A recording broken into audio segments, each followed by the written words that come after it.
Swimming deep in the ocean, meet Finnley the Dolphin. Always on the lookout for records that have been forgotten. From old advertising jingles and budget harmonies, Finnley will share them all and dive into the mystery.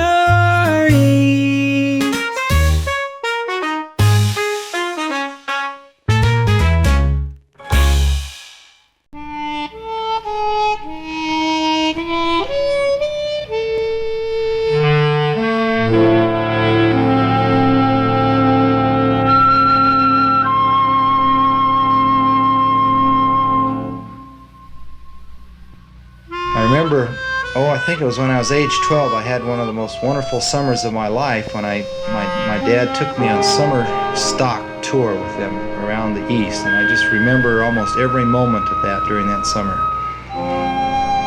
And during that summer is when I learned more about my dad. I suppose because I was older, I was more cognizant of him. But I remember him being very conscientious with his work, very demanding of himself as an artist, taking pride in his work, being impatient with those who would flub scenes and not bring themselves up to the quality of acting that he thought ought to be given by performers. My dad never did compromise his quality. He was a great artist and great actor in my estimation.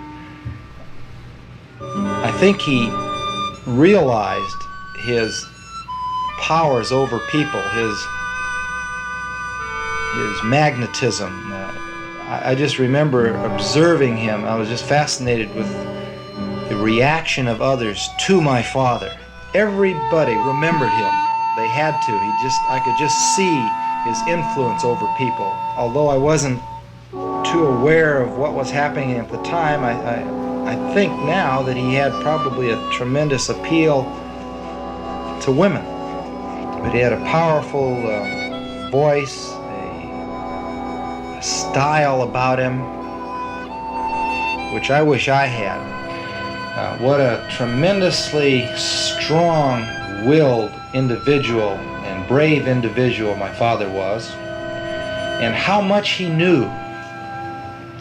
He read constantly in all fields, areas of medicine, law, filmmaking, astronomy, almost any area you can name. He had phrases in almost every common language. I mean German, French, Italian.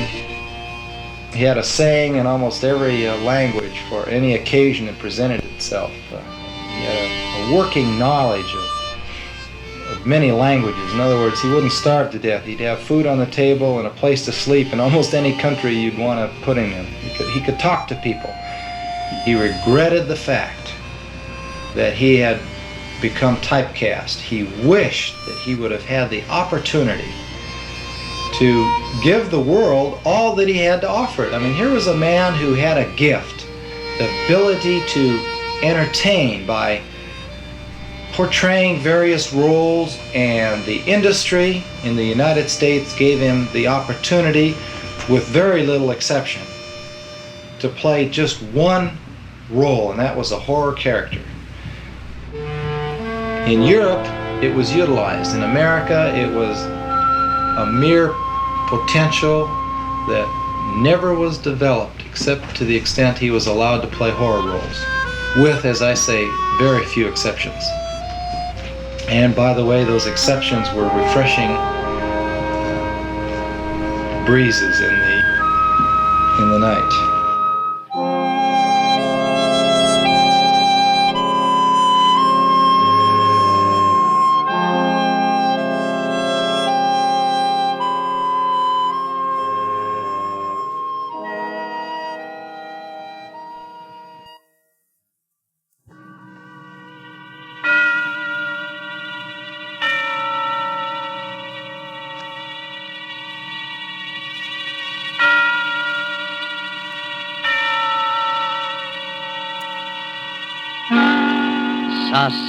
Suspense.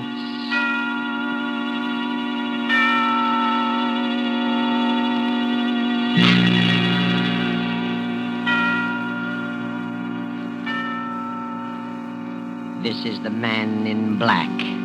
Here again to introduce Columbia's program, Suspense.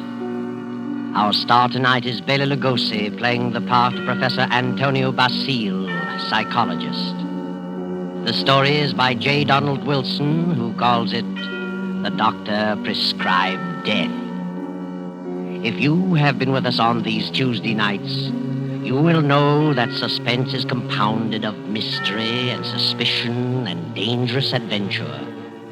This series of tales is calculated to intrigue you, stir your nerves, to offer you a precarious situation, and then withhold the solution until the last possible moment. And so it is with the Doctor Prescribed Death and Bela Lugosi's performance.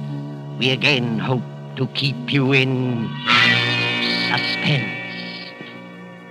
Professor Antonio Basile has a theory, but let him tell you about it. As a psychologist, I have worked out a theory I know to be sound.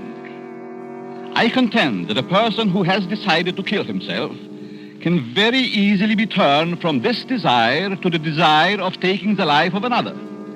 I can prove my theory, and if necessary, that is exactly what I will do.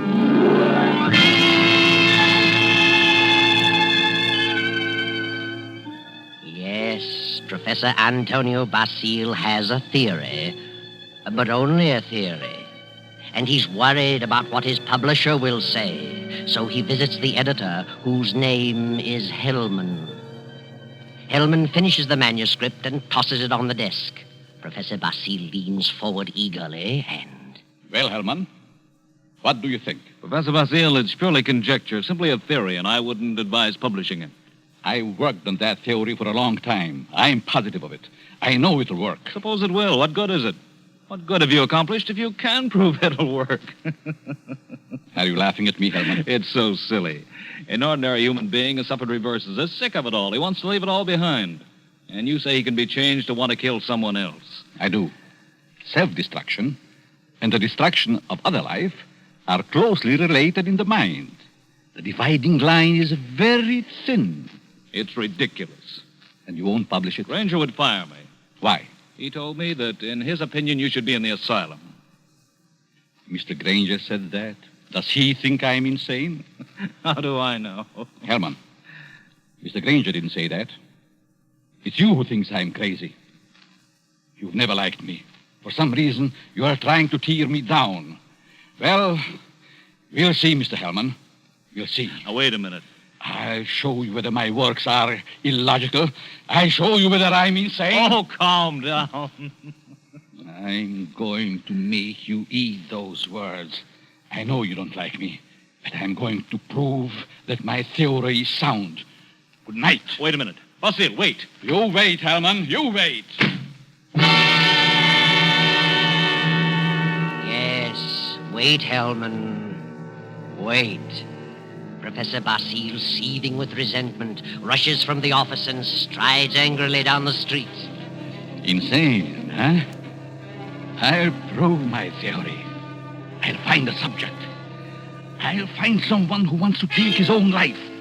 And so Basile goes home, late for dinner. He finds a note from his wife, Myra, saying she's decided to attend the opera and will be home around 11:30. Then Professor Basile gets an inspiration.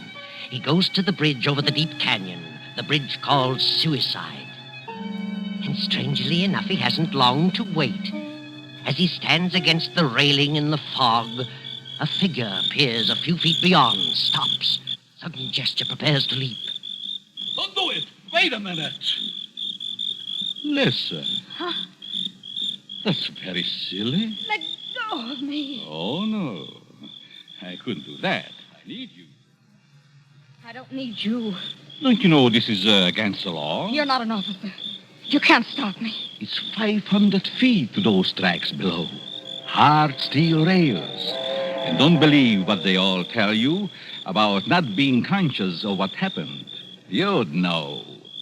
People don't die instantly. Let loose. They lie in agony for minutes and sometimes for an hour. It's a horrible death, I know. How do you know? I'm a doctor. Doctor, Yes, I can tell you much simpler ways, much less painful ways and quicker. You're a nice young girl, an intelligent girl. You wouldn't want it to happen this way.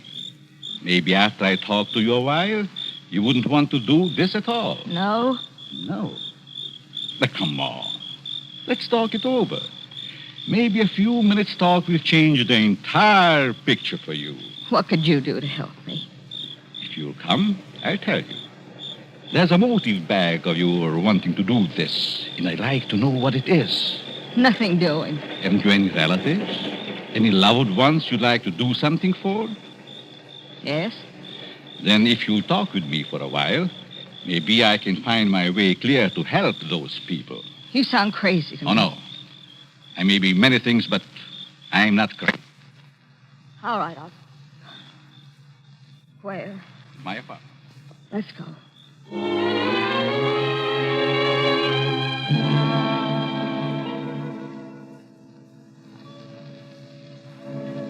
Well, here we are. Come in, please. Well, what do you want to know? Sit down first. Are you hungry? No, I'm not that broke. It isn't poverty. I knew that. I could tell by your clothes. Now first, why did you come here? Why? Why, because you talked me into it. I see. You're not afraid of me? Afraid. In my frame of mind. What can I lose? Suppose I told you that I really brought you here to kill you. Kill me. You know, you're a very pretty girl, don't you? Yeah? That doesn't always mean so much. To the right man, it might. That's what I thought. But I found out it didn't mean a thing. Ah, then it was because of a man. I knew it. Really? How did you guess? I'm a student of psychology. I'm Professor Antonio Basil. I see. And you want to know what makes me tick. You want to know the reason behind my action tonight. That's right. I would like to know what happened to make you want to kill yourself. Suicide is a mental aberration. Yeah? I'd like to know what preceded the decision to destroy yourself and what you thought about until the moment I stopped you on the bridge. What good will that do me? You said you weren't broke, but you also said you had some loved ones you'd like to do something for. I meant I wasn't broke to the point of being hungry.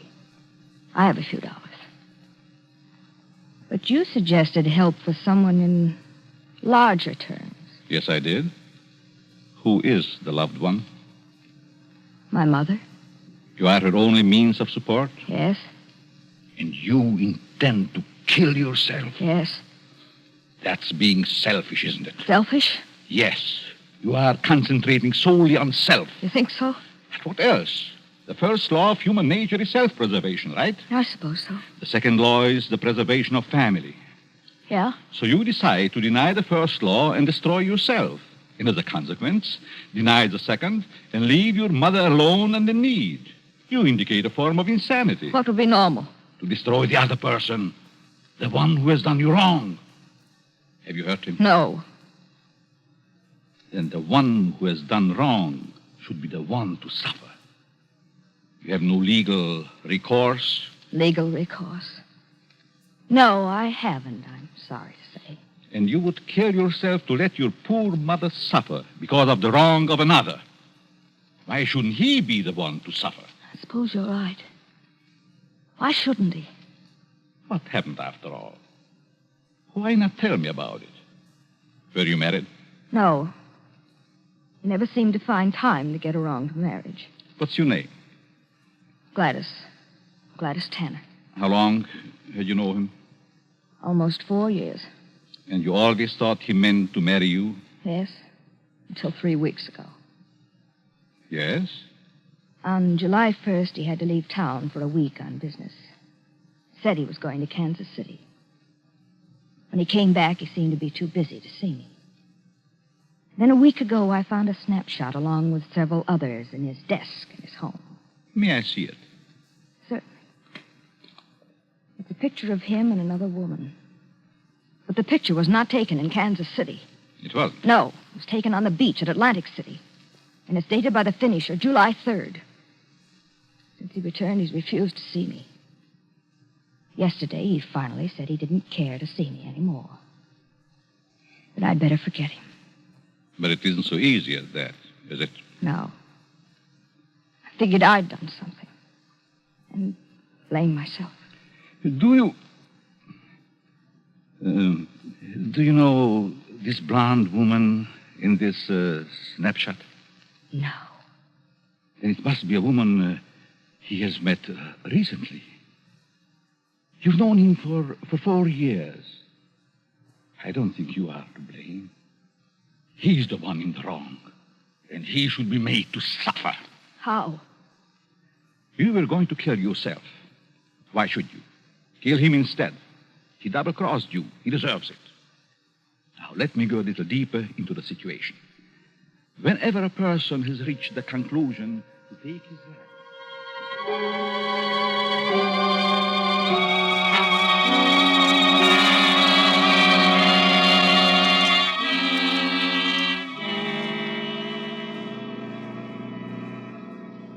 You are sure you have made up your mind, Miss Tanner? Positive. Now, if you're careful, you won't be caught. No. But whether you are or not, I'm giving you this check for $1,000 made out to cash to be sent to your mother only after the man is dead. Write his name on this pad. There you are. I will know what has happened by the newspapers. And I will withhold payment until I learn that you have gone through with it. It'll happen tonight. Very well. You are sure? You are determined? Absolutely. Nothing could stop me. Very good. But just what would happen if I did get caught? You won't get caught if you follow my instructions. I know. Now, here is a small revolver. It'll fit easily in your purse. That's all you need. Be sure to wipe your fingerprints off and leave the gun near the body. Yeah. Well, goodbye, Dr. Basile. Goodbye, Gladys, and good luck.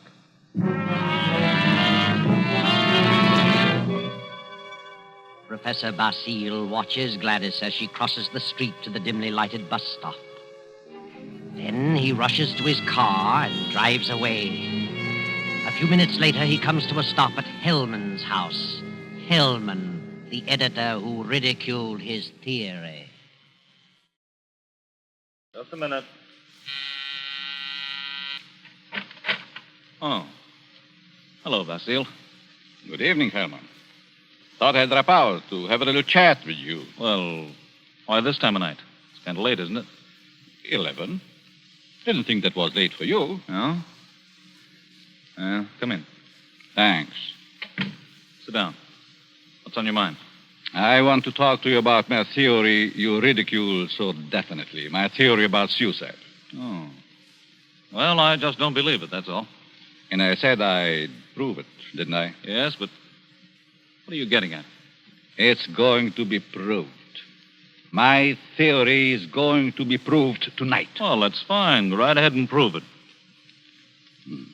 I don't like you, Hellman. I'd never liked you. And I know you don't like me. I can't help that, Basile. What are you staring at? Is there someone here with you? Certainly not. Why? That's a woman's purse on the Davenport. Oh, my secretary dropped by earlier this evening with the manuscript. She must have forgotten it. She's not here now? Of course not. Then I'll continue. I found a subject. A girl who was ready to commit suicide because a man jilted her. In a few hours, I was successful in changing her thoughts from suicide to homicide, and she is going to kill the man tonight.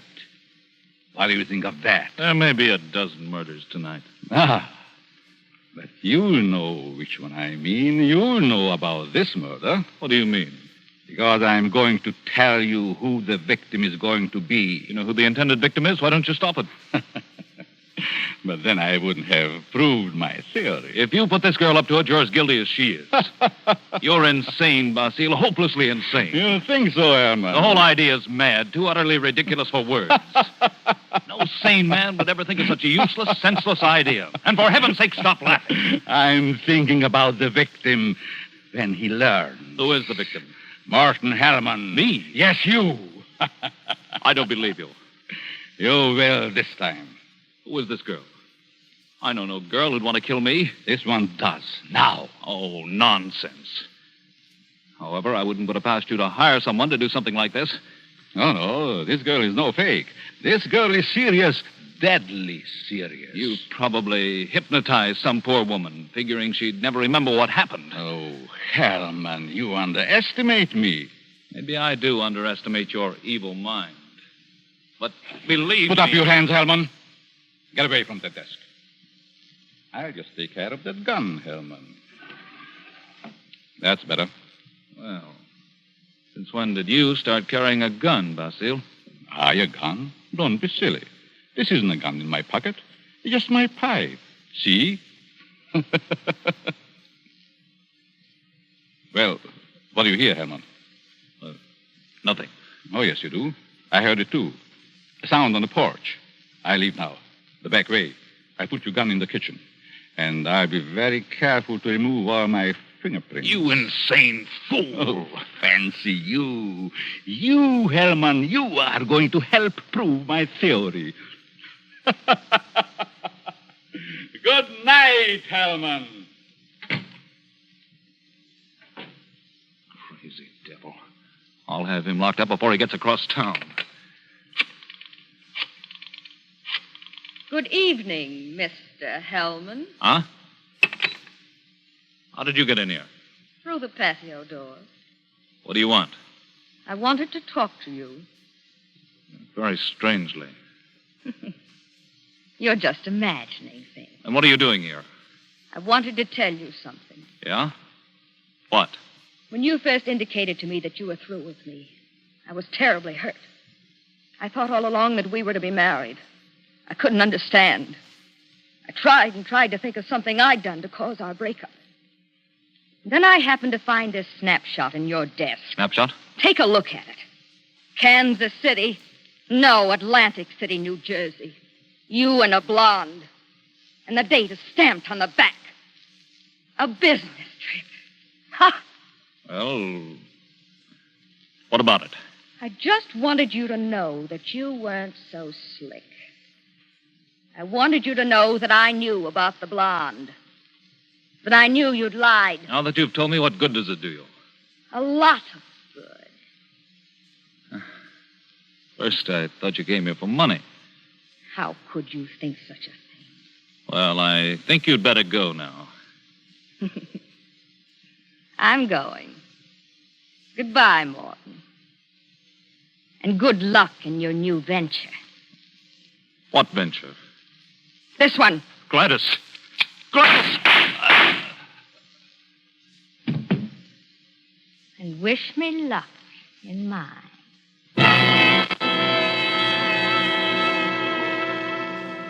Gladys stands staring a moment at the body of Hellman, then wipes off the gun, drops it to the floor, takes the professor's check from her purse, steps to Hellman's desk and writes a note.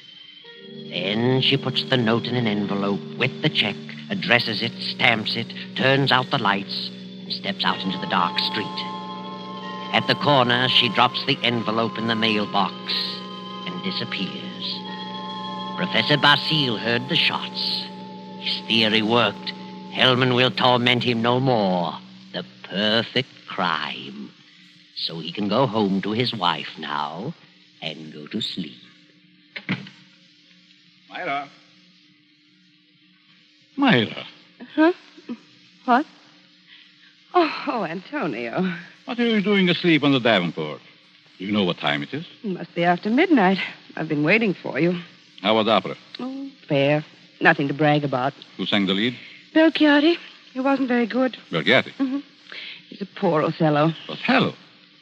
I thought they were doing Aida tonight. No, they switched because someone was ill. Oh, Oh, I'd just as soon have stayed home. Have a nightcap, Myra. No, thanks. I'm tired.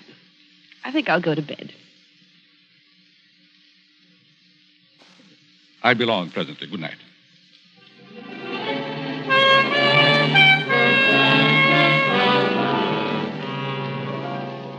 Then the night passes and the morning comes. The professor rises cheerfully and prepares for breakfast. Then... I'll get it, Myra. Yes? Are you Professor Basile? Yes, May we come in? We'd like to talk with you.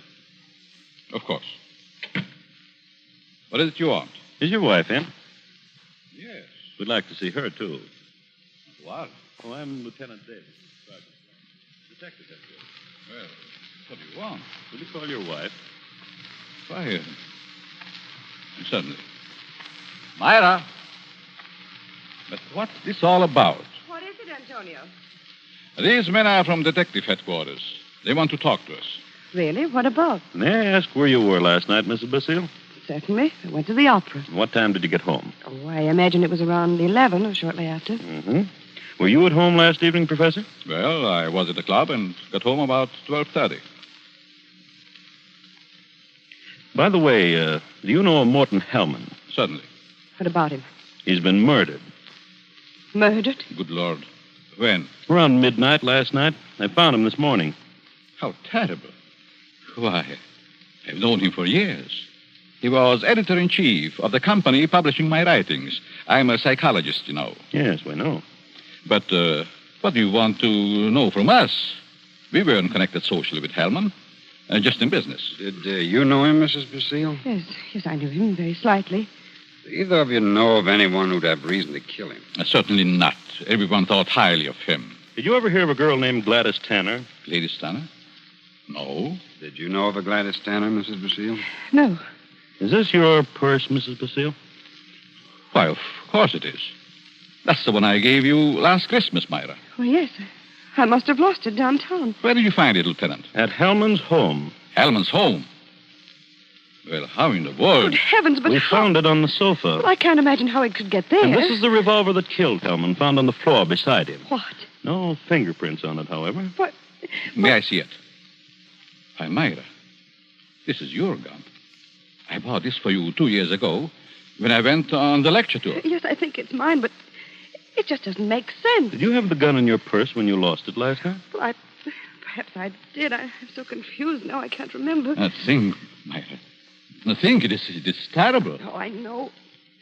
Oh, dear, I feel ill. Did you ever fire this gun? Yes, once last year up in the mountains. I wanted to see how it worked. Ever reload it? No, I've never reloaded it. I just didn't think about it. Maybe I did put it in my purse. Why, I don't know. And whoever found the purse may have used the gun to... Oh, I just can't seem to think. This gun misfired on the first 2 shots. The other 3 killed Hellman. This is the most amazing piece of coincidence I ever heard of. Why would my wife want to do such a thing? Why should she get to Hellman? She hardly knew him. Are you sure about that, Professor? Of course. Well, sorry to say that I don't believe her. What? This is ridiculous. This is going to be a shock to you, Professor, but here's a snapshot we found on Hellman's desk. Taken in Atlantic City last July. Good heavens. Why, this is you, Myra. You and Hellman. You were at your mother's in Florida in July. Myra, look at me. What does this mean? I can't. And I can't believe such a thing. May I have the purse, the gun, and the photo? Thank you. I'm sorry, but I'll have to take her down to headquarters. But I didn't kill him. I didn't. I wouldn't. I loved him. Myra. You better pull yourself together. You'll have to go back. They'll want photos and fingerprints. Yes. Better get it ready, Myra. Certainly looks bad for her. Afraid it does. Looks like an open and shut case. Oh, will you come along too, Professor? Certainly. And so it all worked out beautifully. Not quite as the professor had planned. But then he changed his plan from the moment when Gladys Tanner showed him the snapshot taken in Atlantic City. And he realized that the girl's fiancé was Hellman, and the blonde was Myra, his wife. He had no intention of allowing Gladys Tanner to kill Hellman until he saw that snapshot. And when he recognized Myra's purse in Hellman's home, he decided to let Gladys kill him and the blame be placed on Myra. The perfect crime. But several hours later, after fingerprints and many questions, the professor is just about to be dismissed when Sergeant Rankin steps into the room and speaks quietly to Lieutenant Davis. What is it, Rankin? I stayed at Basile's place, as you said. Well? A few minutes ago, a special delivery letter came for the professor. This'll knock your eye out. Read it. Huh? Well, this fits perfectly with the writing we were trying to make out on Helm's desk blotter. Professor, here's a letter sent special delivery to you a few minutes ago, postmarked last night. Read it. Dear Professor Basile, your theory worked a certain degree. You convinced me I should kill him.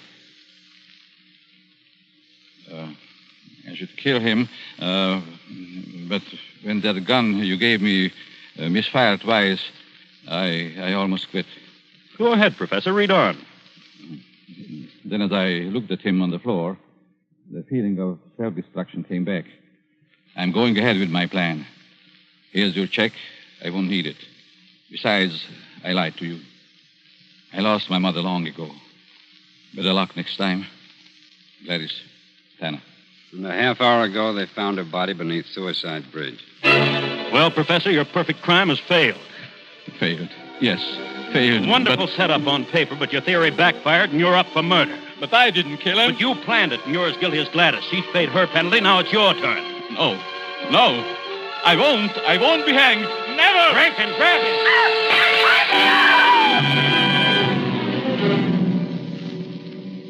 And now the doctor lies on the sidewalk 17 stories below. His entire theory worked in reverse.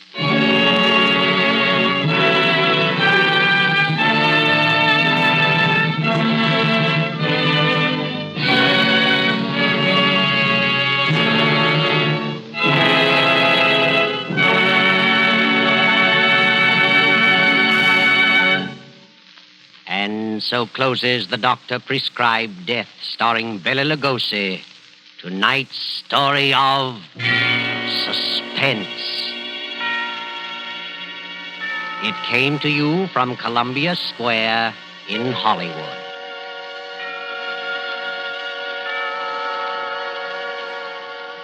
This is the man in black who conveys to you Columbia's invitation to spend this half hour in suspense with us again next Tuesday when we present the noted actor, Mr. Sidney Greenstreet, in The Hangman Won't Wait.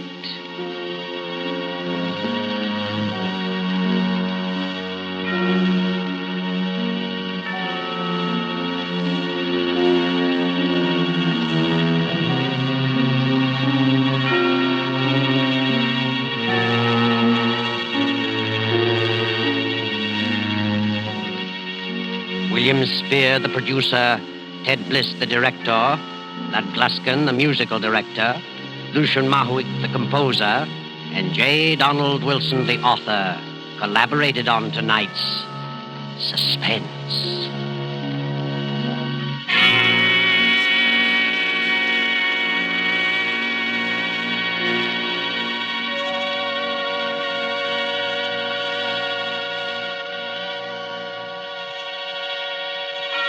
This is the Columbia Broadcasting System.